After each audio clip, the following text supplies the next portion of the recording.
Leo sat on the top step with his blue school backpack pulled over his chest like a shield. The wind in Ohio doesn't blow gently in late November. It comes down sideways, driving sharp needles of frozen rain straight into the wood of the porch. My headlights caught the small shape of my 9-year-old son curled into a tight ball.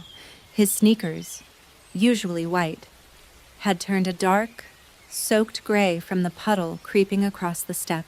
I killed the engine, my hands still shaking slightly from a 14-hour shift at the hospital floor. "Mom." Leo's voice cracked when I reached the steps, his lower lip a pale shade of blue. "The key won't go in, and my phone died turned off a long time ago." I pulled out my own phone from my coat pocket and felt my stomach completely drop. 6 missed calls stared back at me from a dead battery that had given up an hour before I clocked out. I walked past him, reached for the brass doorknob, and tried my own key. The metal ground against metal, but the cylinder wouldn't budge. The hardware was fresh brass, still clean, still shining under the yellow bulb without a single scratch on it. I knocked once, the heavy thud echoing through the damp wood. The door swung back, and the smell of roasted chicken and cinnamon instantly hit my face. My mother, Marilyn, stood there in a cream-colored cashmere sweater, holding a glass of Cabernet. She looked dry, warm, and perfectly comfortable. Behind her, leaning against the hallway wainscoting, my sister Kendra was scrolling through her phone, past both of them, through the open door of the attached garage. I saw 6 black garbage bags lined up against the wall. My blue scrub uniforms and Leo's 3rd-grade textbooks were stuffed inside, already zip-tied shut. "You changed the locks," I said, my voice flatter than I expected. My mother took a slow, deliberate sip of her wine, watching the moisture drip from my hair. "We voted," she said, her chin lifting just enough to catch the hallway light. "This isn't your home anymore." I looked over her shoulder at Kendra, whose eyes never left the glowing screen of her device. "Mom and me," Kendra muttered, shifting her weight. "It's just better this way, honestly. Less tension for everyone." 2 grown women had spent their afternoon packing a child's life into plastic bags because they wanted the space. I felt every double shift, every ruined holiday, and every silent insult from the last 2 years rise up in my throat. But my son was standing right behind me, his wet fingers gripping the fabric of my coat. He was watching to see what a woman does when her own blood tries to erase her. My hand slid down into my bag, brushing against the thick paper edge of a gray folder I had left untouched for days. I didn't yell. I didn't ask them where we were supposed to sleep on a Tuesday night. I looked directly into my mother's eyes and said one word: "Understood." Marilyn blinked, her hand freezing around the stem of her wine glass, thrown off by the absolute lack of theater. Kendra's smug little smile flickered for a second, like she'd been waiting for a performance and got nothing instead. I turned around, wrapped my arm tightly around Leo's cold shoulders, and guided him back toward the car. In the rearview mirror, the yellow porch light shrank smaller and smaller until the house was swallowed by the black Ohio rain. Priscilla's living room smelled like lavender fabric softener and old radiator dust. The couch was a faded corduroy pullout that creaked every time the heating pipes groaned in the wall. Leo was already asleep under a heavy wool blanket that Priscilla had dropped onto the cushions without a word. His fingers were still white-knuckled around the straps of his wet blue backpack, holding it against his chest, even in his dreams. He was guarding the only things he had left after that porch. I sat on the worn hardwood floor with my back pressed against the baseboard, staring at the ceiling. A small water stain in the corner shaped like a crooked hand was the only thing to look at in the dark. My legs were stiff from the 14-hour shift, but the adrenaline wouldn't let my eyes close. My name is Bellamy, and until 12 hours ago, I still believed that blood meant something more than insurance paperwork. I am a registered nurse, a woman trained to watch vital signs and predict a crisis before the monitors start bleeping. But I had spent 2 years ignoring the flatlining of my own family, hoping for a recovery that was never going to come. To understand how we ended up on Priscilla's floor, you have to look at my father, Richard. He was a family physician in this town for 40 years, the kind of man who carried a black leather bag and still made house calls. He had built that 2-story house on Oak Street with his own money, piece by piece, before Kendra was even born. 3 weeks before the locks were changed, a call came from Walter Finch, my father's longtime estate attorney. Walter's office was on the 3rd floor of the old bank building, where the windows always rattled from the highway traffic outside. He hadn't looked at me with his usual professional distance when I sat down across from his desk. Instead, he slid a thick, gray cardstock folder across the polished mahogany wood. Richard left very specific instructions regarding this. Bellamy, Walter had said, his voice dropping into a quiet register. He told me to hand it to you privately, sealed, after the medical bills from his final stay were settled. I had looked at the heavy twine wrapping the folder but hadn't reached out to touch it immediately. "What is it, Walter?" I asked. "A set of arrangements," Walter replied, his eyes moving to the window as a truck rumbled by. "Your father said you would know exactly when the right moment presented itself to open it." I took the folder home that afternoon, but I didn't open it. I put it under a stack of old hospital tax forms at the very bottom of my bedroom dresser drawer. It was pride. Mostly. A stupid, stubborn kind of pride that makes you want to prove your family is better than they actually are. I wanted Marilyn and Kendra to treat Leo and me fairly because they loved us, not because a dead man's lawyer forced them to. I wanted to believe that the cold dinners and the missing bedroom drawers were just grease fires of grief, things that would burn out. But pride doesn't keep a 9-year-old warm when the rain is coming down sideways.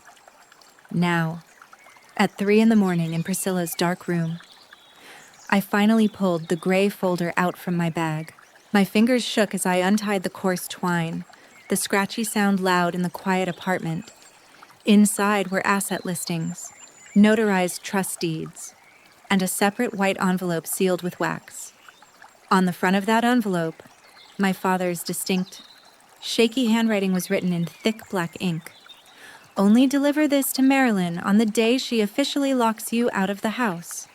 The note read, "Do not warn her before then. Bellamy." My father hadn't been confused by the heavy medication during his last days in that back bedroom. He had been lying there in his rented hospital bed, watching his wife and youngest daughter count the square footage of his estate. He knew exactly what kind of women they were when the room got quiet and the checks stopped coming. He had built a trap. And he had used my own pride to ensure they had enough rope to hang themselves with. I carefully slipped the white envelope back into the gray cardstock and tied the twine shut again. I looked over at Leo, his breathing finally slowing down into a deep, rhythmic hum under the borrowed blanket. The bang huang in my chest was gone, replaced by a cold, heavy stillness that felt like concrete setting. They wanted a vote, and they wanted a clean break without any tension in the house. I leaned my head back against Priscilla's wall and watched the yellow streetlights flicker through the blinds. They were going to get exactly what they asked for. The small notebook I used to track my father's medication still sat in the side pocket of my nurse's bag, its blue cardboard cover bent at the corners. For 22 months, that little book was the clock my entire life rotated around. Every entry was written in my neat, hospital-trained print. Furosemide, 40 milligrams at 0600, check pulse.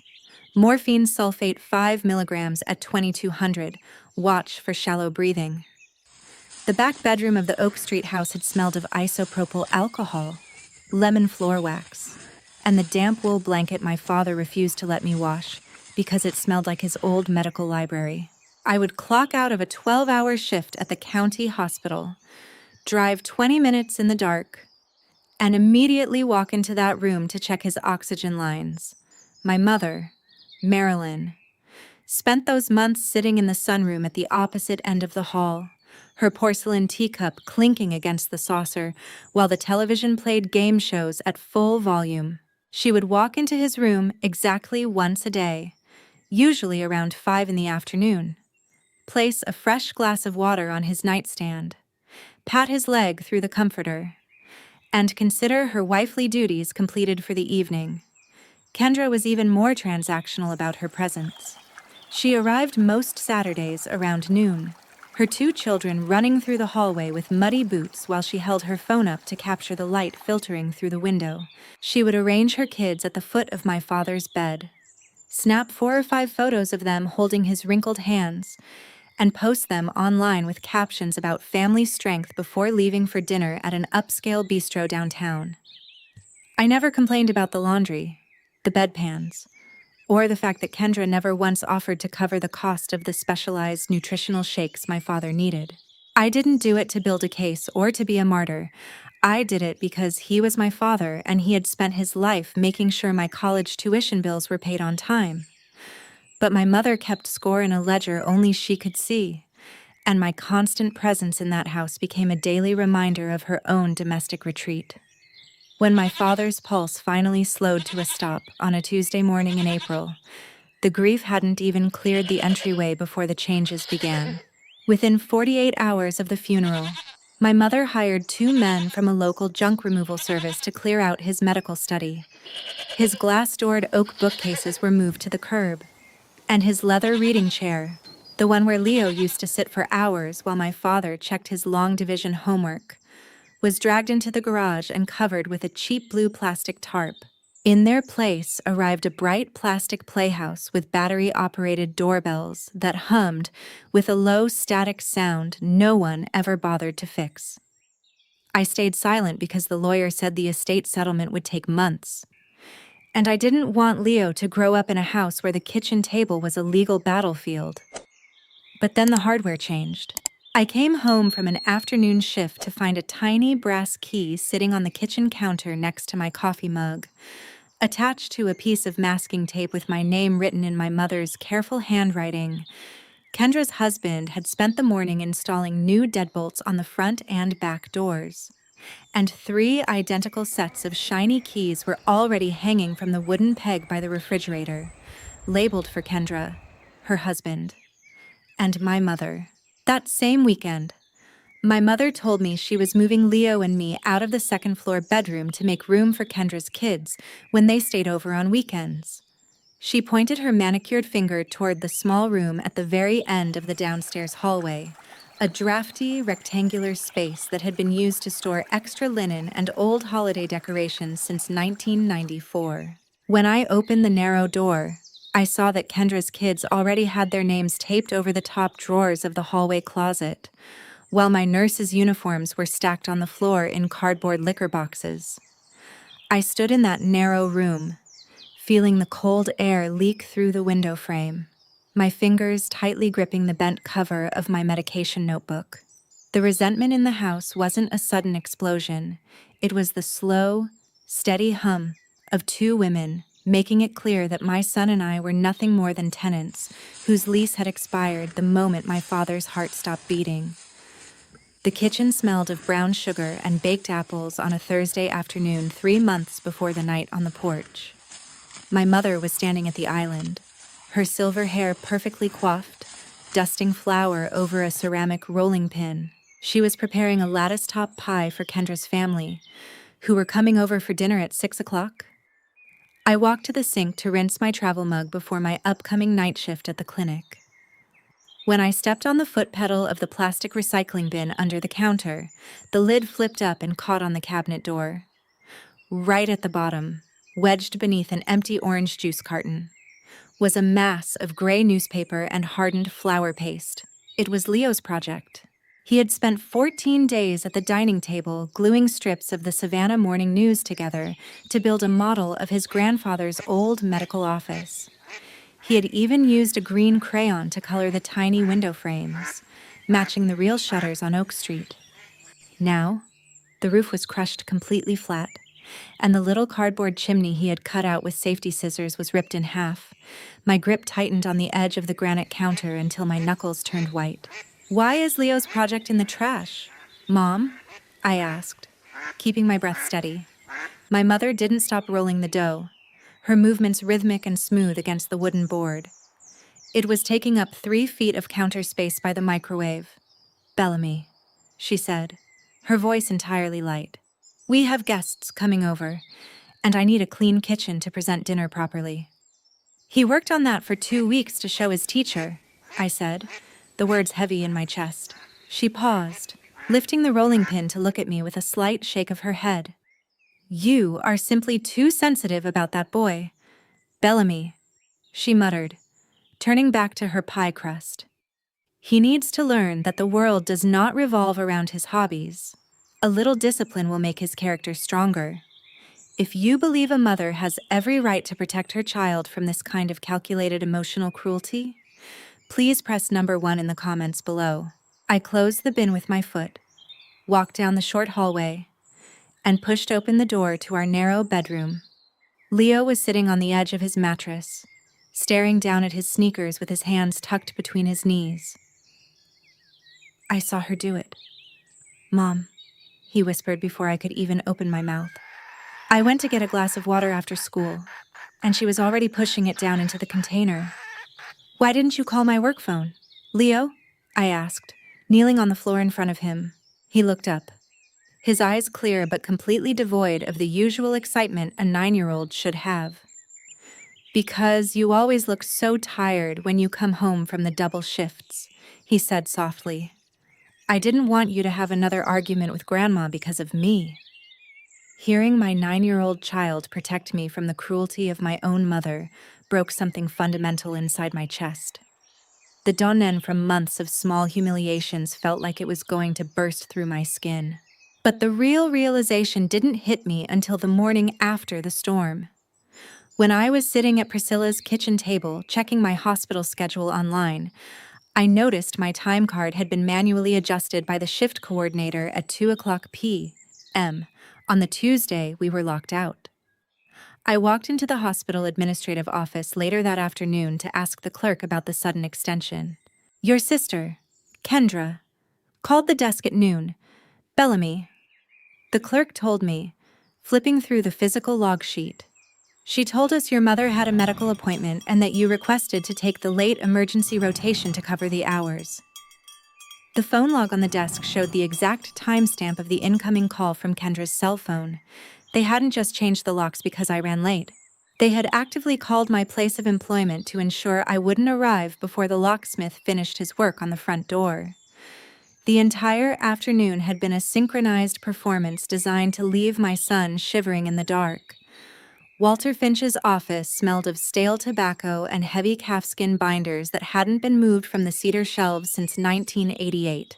The window unit air conditioner rumbled in the corner, its plastic vents vibrating against the frame with a rhythmic, low-metal buzz. I sat across from his massive mahogany desk, my fingers resting on the smooth gray cardstock folder I had carried from Priscilla's apartment.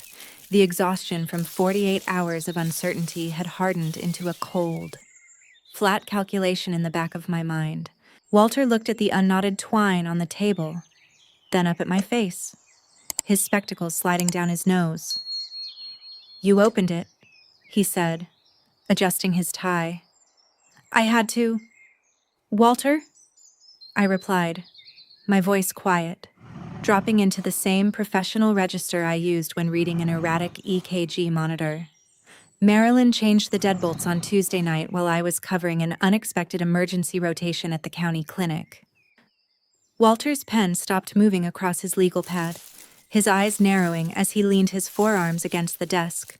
"She locked you out?" he asked. "She left Leo on the porch for 4 hours in a sideways freezing rain," I said, pointing to the documents between us. "Kendra told me they took a vote and decided the house was better off without the extra tension." Walter didn't sigh, and he didn't offer any empty legal platitudes. He simply pulled the thick asset listing out of my folder. He flipped past the bank balances and tapped his index finger against a section labeled Section 4, Conditional Protection Clause for Minor Beneficiaries and Caregivers. "Your father spent 40 years watching people ruin each other for pennies." "Bellamy," Walter said, his voice entirely even. He knew exactly how Marilyn and Kendra would behave the moment his name was off the joint accounts. He turned the document toward me, pointing to a paragraph underlined in thick black ink. The Oak Street house was never left to your mother as an outright gift, despite what she's been telling the neighbors, Walter explained. Richard placed the entire deed into a binding revocable living trust before his final hospitalization. Marilyn has the right to reside there as a lifetime occupant, but only under strict operational conditions, he continued. The language here is ironclad. If the trustee or occupant attempts to exclude, remove, or materially neglect you or Leo, the occupancy right is violated. The moment that happens, the trust triggers an automatic transfer clause, moving full title and ownership directly to you and your son. Marilyn would have exactly 30 days from the date of formal notice to vacate the premises entirely. I leaned back in the leather chair, feeling the weight of my father's foresight settle over the room like an anchor. He hadn't just left me a house. He had left me a defensive perimeter. But here is the knot. Bellamy, Walter said, sliding his pen back into his breast pocket. A probate judge won't execute an eviction based on an emotional phone call or a handwritten complaint. I am the designated co-trustee, and to file this transfer, I need absolute physical evidence of exclusion. I need proof of a timeline, proof of intent, and documentation that you didn't simply leave the house voluntarily after an argument. He looked at me with a cautious expression, expecting the defeated look most families give when they realize the law requires more than their pain. I didn't blink. I reached into my nurse's bag, pulled out my phone, and slid it across the mahogany wood next to his pad. On Tuesday night, when my mother told me we voted, I didn't scream because I was already looking at the doorframe. I said softly. I tapped the screen, opening a time-stamped digital file containing 4 high-resolution photographs. That is the new brass deadbolt, shining under the porch light, taken at 11:14 p.m. before I ever walked back to my car. I pointed. The second file is a certified digital printout of my hospital time card showing I was locked on the clinic floor until 10:45 p.m. The third is a screenshot of Leo's cell phone log, showing 6 missed calls at 10-minute intervals before his battery died in the yard. And the last is the GPS log from my vehicle's insurance tracker, proving my car was parked in the driveway while the temperature was 34 degrees outside. I looked at Walter, a slight, cold smile appearing at the corner of my mouth. The moment she told me understood, I wasn't submitting. Walter, I muttered. I was documenting the exact hour she triggered my father's trap. Walter stared at the phone screen for a long moment, the air conditioner blowing a sudden chill across our faces. He picked up his pen again, his fingers steady as he drew a heavy line under our appointment time. Well, Bellamy, he said, looking up with an expression that had shifted from caution to complete certainty. Your mother wanted a clean house. Let's get the paperwork ready. Priscilla's small guest room smelled of old cedar blocks and the faint, chemical tang of starch from my freshly ironed hospital scrubs. For 3 days, the small apartment became our entire world while the rest of the town went about its regular business.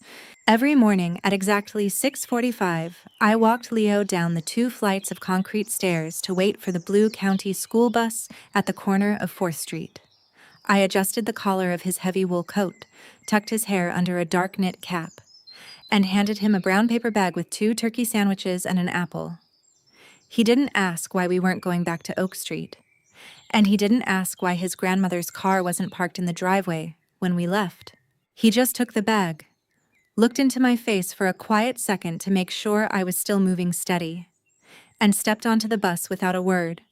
I drove straight to the hospital for my regular 12-hour rotations, moving through the fluorescent-lit corridors with the flat, automatic efficiency of a machine. I checked IV lines, emptied drainage bags, and recorded patient vital signs on the digital charts with absolute precision. My colleagues didn't notice a single change in my posture. A nurse is trained to keep her personal crises locked away behind a clean uniform and a calm expression. On Thursday afternoon, during my 15-minute coffee break in the staff lounge, my phone vibrated twice against the laminate tabletop. The screen lit up with my mother's name, followed by 2 lines of text that had no greeting, no inquiry about Leo, and no mention of the freezing rain from Tuesday night. "Are you being dramatic on purpose? Come get your things properly instead of hiding," the message read. I sat there looking at the small black letters on the glowing screen, my fingers tightening around the warm paper cup until the cardboard buckled. There was no apology for a 9-year-old child shivering on a wet porch. Only the familiar, trick thuong tone of a woman who believed she still held every card in the deck. A cold, heavy contempt settled into the bottom of my stomach, freezing out the last remaining drop of familial obligation. I didn't open the message to send a notification, and I didn't type a single letter in response. Instead, I opened my personal email and pulled up a social media alert that had been forwarded to my inbox an hour earlier. It was a public post from Kendra's personal account, a high-resolution photograph taken in our father's old first-floor medical study.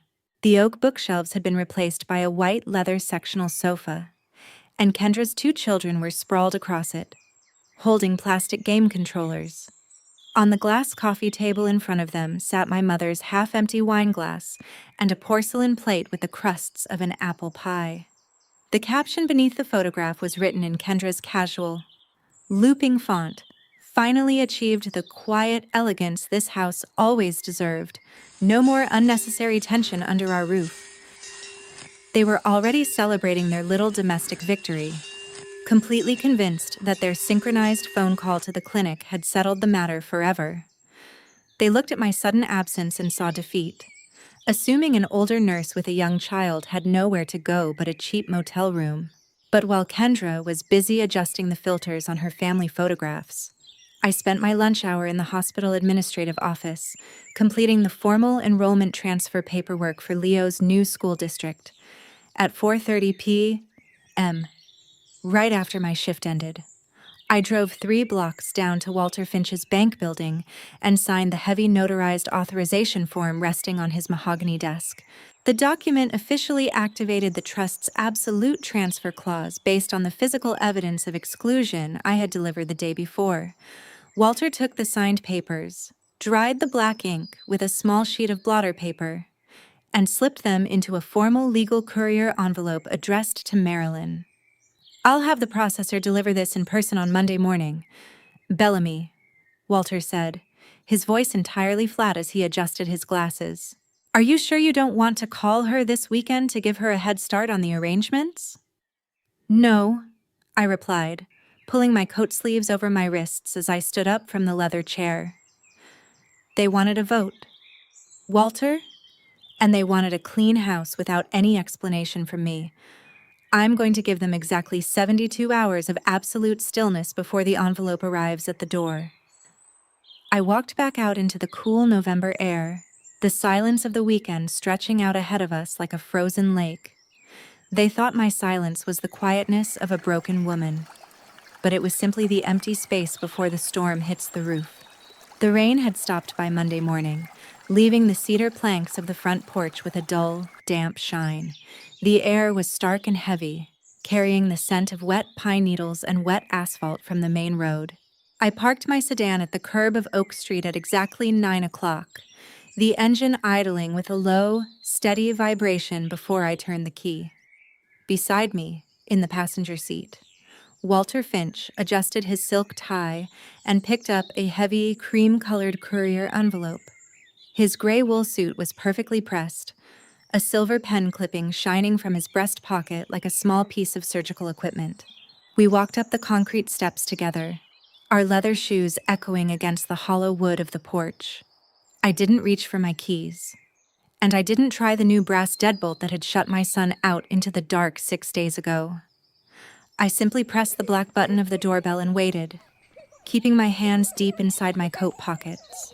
The curtain next to the frame flickered first, a pair of dark eyes peering through the glass before the heavy deadbolt turned with a loud mechanical click. My mother opened the door, her chin lifted with that familiar posture of cool superiority I had watched her perfect over 30 years. She was wearing the same cream sweater from Tuesday night, a small porcelain coffee cup balanced in her right hand. "So you finally decided to stop being ridiculous, Bellamy," she said, her voice dropping into that light, conversational tone she used when correcting a servant. "Kendra is upstairs, but you can go down to the basement storage to pack up those liquor boxes before the garbage truck arrives."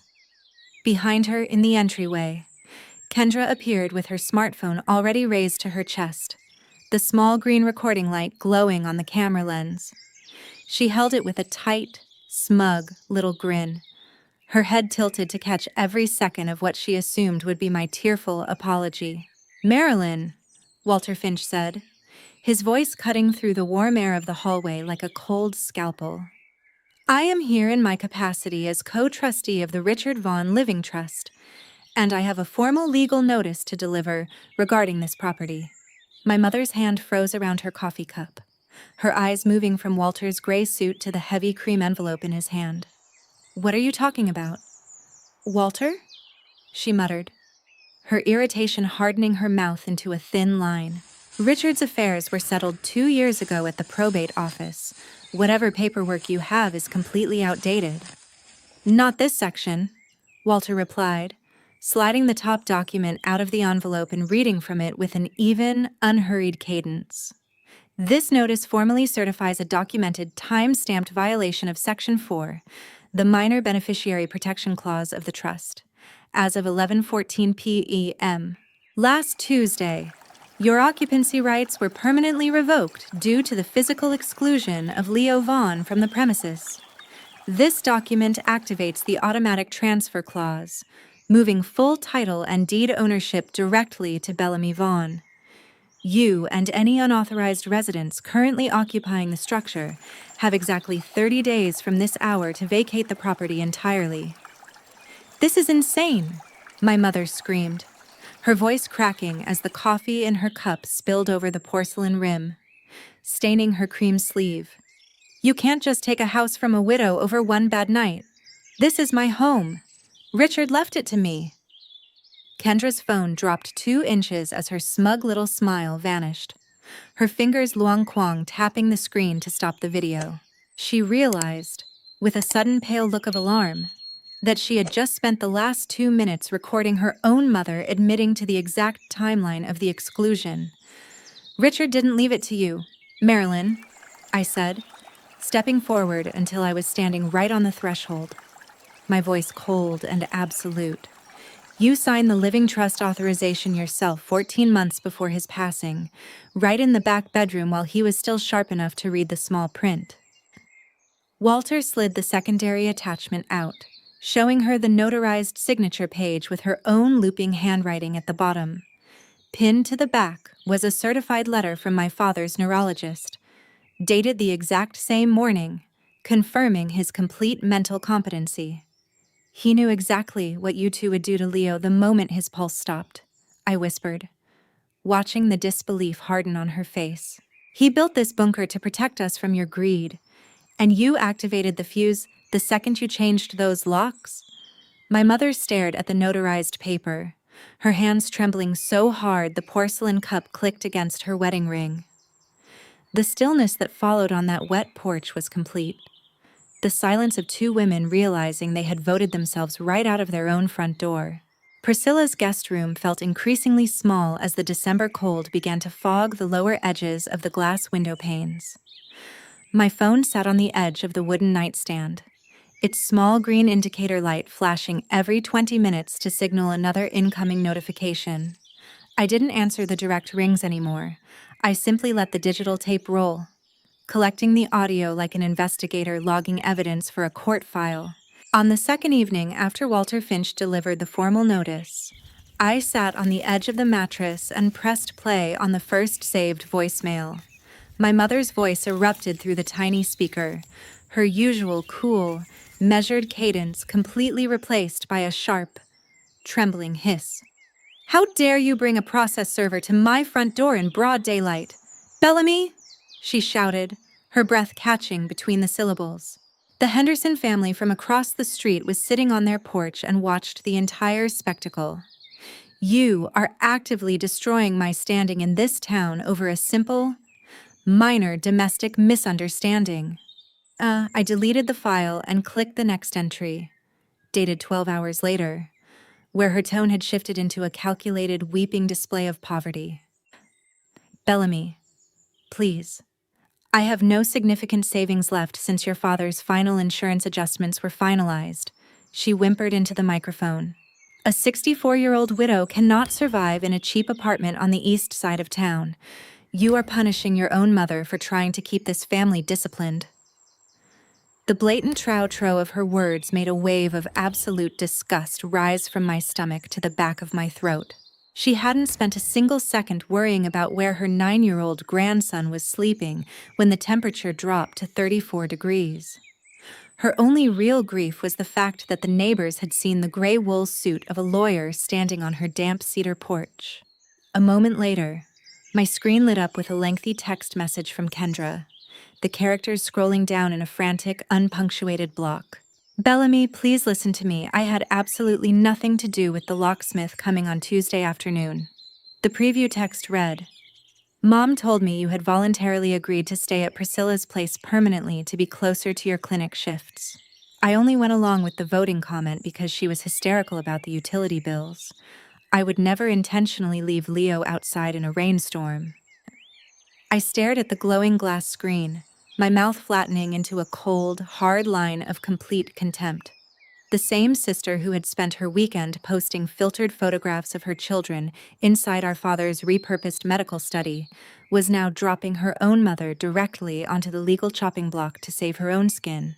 If you have ever witnessed a toxic relative completely change their story the exact moment they face real, legal consequences, please comment the word truth right below this video. I didn't reply to Kendra's message, and I didn't send a single text to clarify the situation to my mother. I simply forwarded both digital files directly to Walter Finch's secure law office email address and went back to checking Leo's third-grade homework logs. The real knot arrived on Friday morning when Walter called my personal cell phone during my morning shift break at the county clinic. Bellamy, your mother officially retained an estate specialist named Harold Vance from the downtown corporate firm yesterday, Walter said, his voice completely level over the line. He sent over a formal demand letter requesting a complete digital copy of the original living trust files, claiming they were going to challenge the conditional protection clause based on undue influence. My heart did not speed up, and my hand stayed perfectly steady around my paper coffee cup. Can they find a loophole, Walter?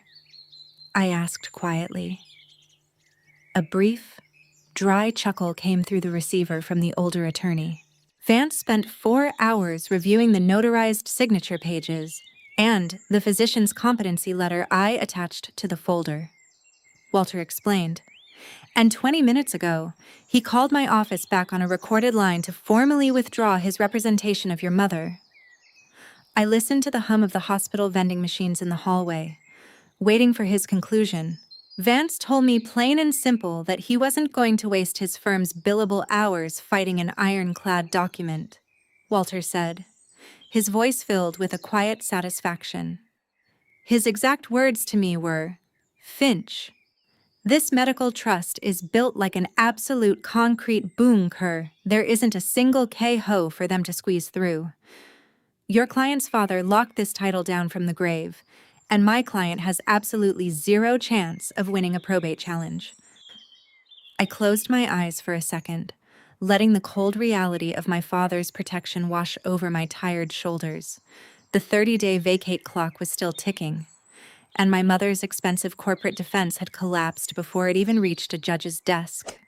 The air inside Aunt Raina's formal dining room smelled of cinnamon pine cones and roasted turkey, a heavy, suffocating warmth that rattled through the floor vents. It was Sunday afternoon, the second week into the 30-day vacate order. My mother had called an emergency gathering of the extended family, 3 uncles, 2 aunts, and a handful of older cousins who usually only gathered for funerals or weddings. I had not been invited. But Uncle Louis's wife had texted me the location out of sheer confusion after receiving my mother's frantic, weeping phone calls.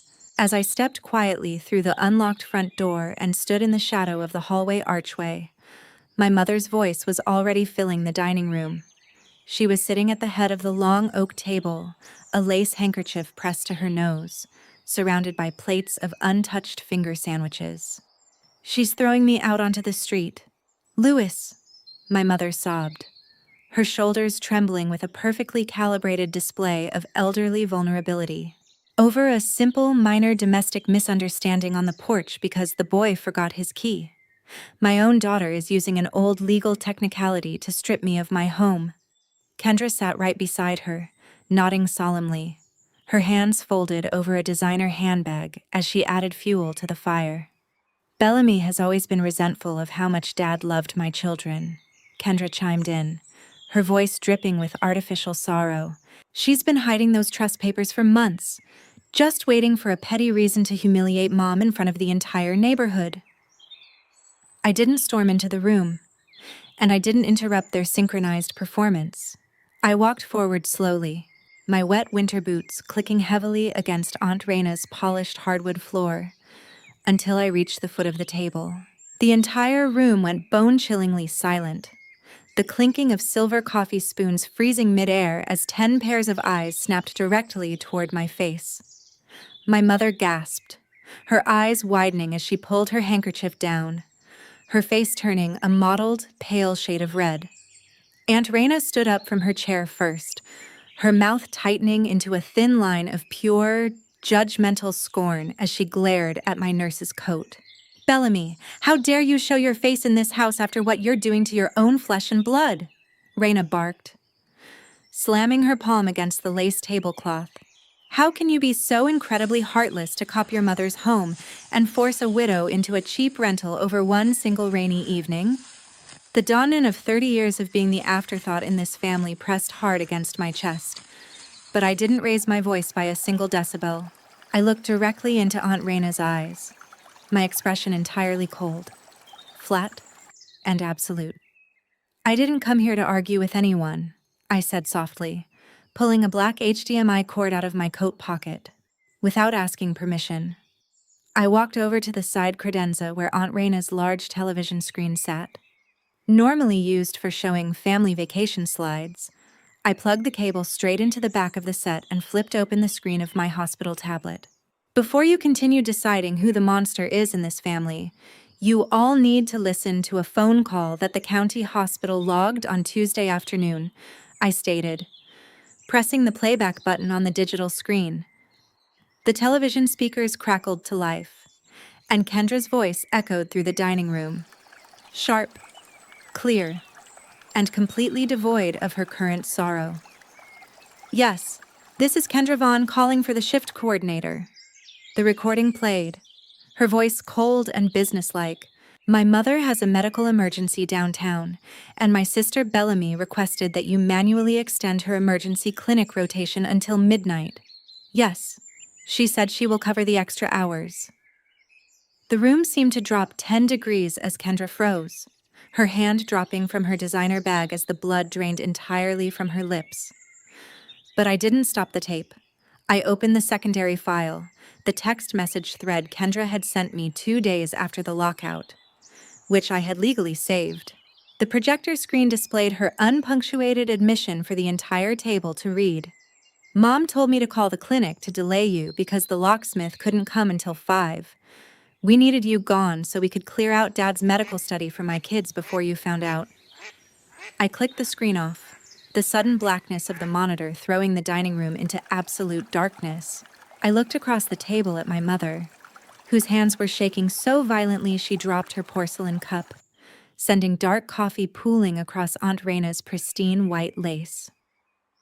The aunts and uncles slowly turned their heads away from me, their expressions shifting from righteous anger to a pale, collective horror as they stared at the 2 women sitting at the head of the table. The face of the family had fallen completely off, and the truth, was sitting right in the middle of their dinner plates. The diesel exhaust from the large moving truck pooled over the wet gravel of the driveway on Oak Street. It was exactly 10 o'clock on the 30th morning since Walter Finch had delivered the initial paperwork. A county court representative stood by the picket fence, his clipboard resting against his forearm as he checked off the remaining inventory line items. Kendra's husband was struggling with the corner of a heavy cardboard box, his boot slipping against the muddy grass by the curb. My mother, Marilyn, walked down the wooden porch steps carrying nothing but a small plastic vanity mirror wrapped in packing paper. The cream sweater she had worn so proudly during the lockout looked loose on her shoulders, its cuffs gray with dust from the hallway closet. She stopped 2 inches from where I stood by the mailbox, her mouth twisting into a sharp, narrow line of bitter exhaustion. "You planned this whole thing from the very beginning, didn't you, Bellamy?" she muttered, her voice trembling without any of its old authority. "You sat in that back room for months, holding onto those papers just waiting for a chance to completely destroy my life." I looked at the pale skin around her eyes, my hands loose and steady inside my coat pockets. "No, Mom," I said, my voice entirely flat, dropping into the quiet cadence of a final medical discharge. "Dad planned this whole thing because he spent a year watching you two count his money before his heart even stopped beating."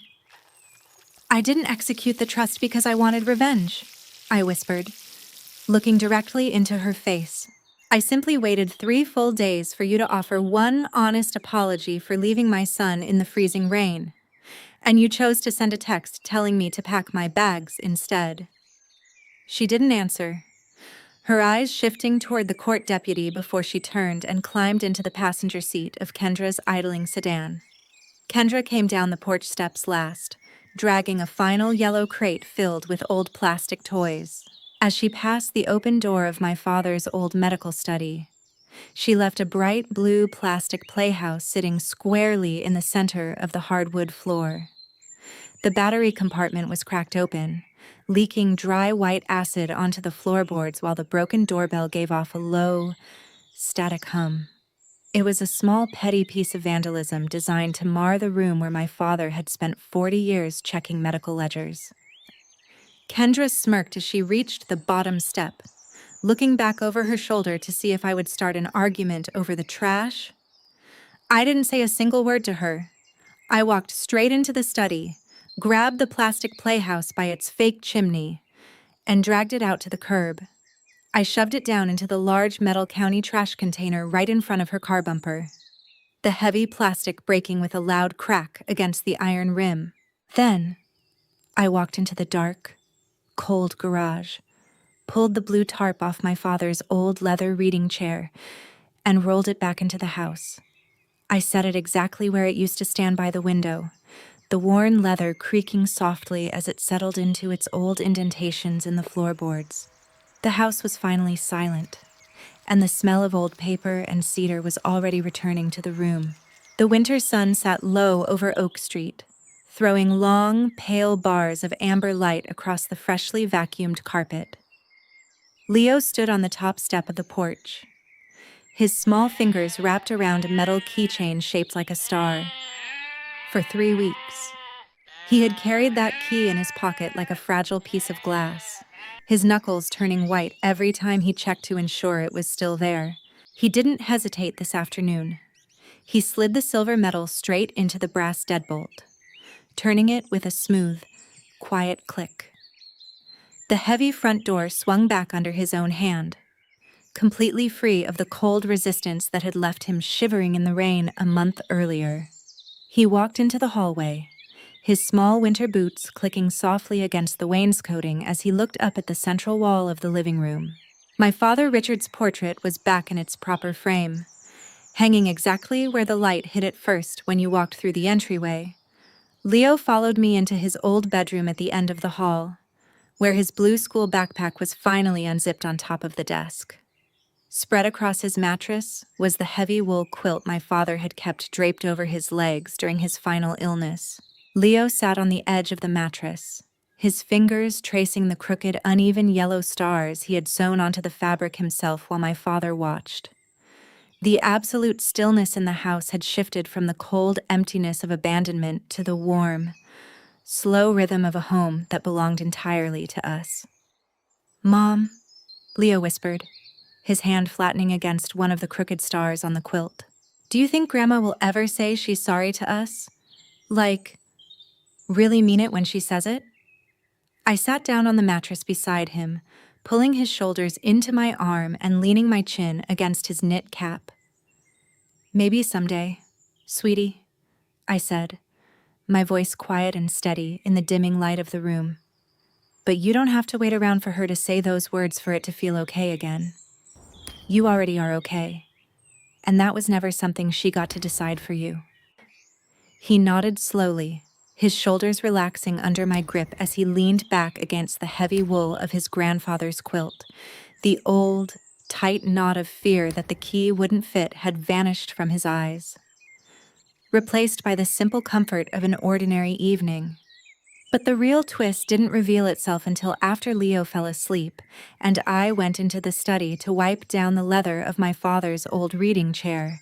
As I reached beneath the thick bottom cushion to clear out the dust from its months under the garage tarp, my fingers brushed against a small, stiff piece of blue vinyl. It was a restricted savings account booklet from the local savings bank, issued exclusively in Leo's legal name. I opened the first page and felt my breath hitch as I stared at the official stamp and the date of deposit. The funds had been deposited at exactly 3:30 p.m. On the specific Thursday afternoon, my mother had crushed Leo's papier-mâché model into the recycling bin. My father had called his private banker from his bed that very hour, shifting a portion of his personal funds into an untouchable account before the family could ever try to block it. Even as his body was failing him in that back bedroom, he was already moving 3 steps ahead of their cruelty to ensure my son's future was anchored into solid ground. The leather of my father's old reading chair gave off a soft, familiar creak as I leaned my head back against the cushion. Outside the large bay window, the cold Ohio wind was still rattling the dry oak branches, but the porch below was entirely still. As the clock on the wall chimed 5, the automatic sensor clicked, and the yellow porch light flooded the wooden steps with a warm, steady glow. It didn't flicker, and it didn't require permission from anyone inside this house to stay on. I watched the light wash over the cedar planks where Leo had sat with his blue backpack exactly 30 days ago, and I felt a deep, unshakable peace settle into my chest.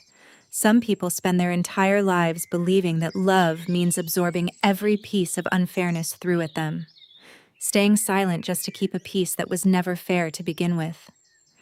I used to be one of those people. I spent years swallowing the small insults, making myself smaller so that my mother and sister could feel larger, thinking my patience was a sign of family loyalty. But it wasn't patience, it was cowardice. And my son almost paid the ultimate price for my delay on that freezing porch. When someone shows you exactly who they are when they think nobody is watching, you have a moral obligation to believe them the very first time. You do not need to waste your precious energy screaming at people who are fundamentally allergic to accountability. You do not need to perform your pain on their stage just to give them the dramatic satisfaction of a family feud. Sometimes, the loudest and most devastating answer you can give to pure emotional cruelty is a single, calm word delivered on a wet doorstep, while the real retribution is already traveling toward them in a sealed envelope. My father spent his final year of life building a legal fortress to ensure our dignity could never be compromised by the greed of his own household. And I spent 30 days making sure his exact intentions reached the people who needed to hear them most. If you were standing in my shoes that Tuesday night, watching your own flesh and blood smile through a locked window, what would your choice have been? Would you have said, "Understood," and let the stillness work for you? Or would you have handled the situation completely differently? Tell me your exact thoughts in the comments section below. because this community knows exactly what it means to defend what you've built.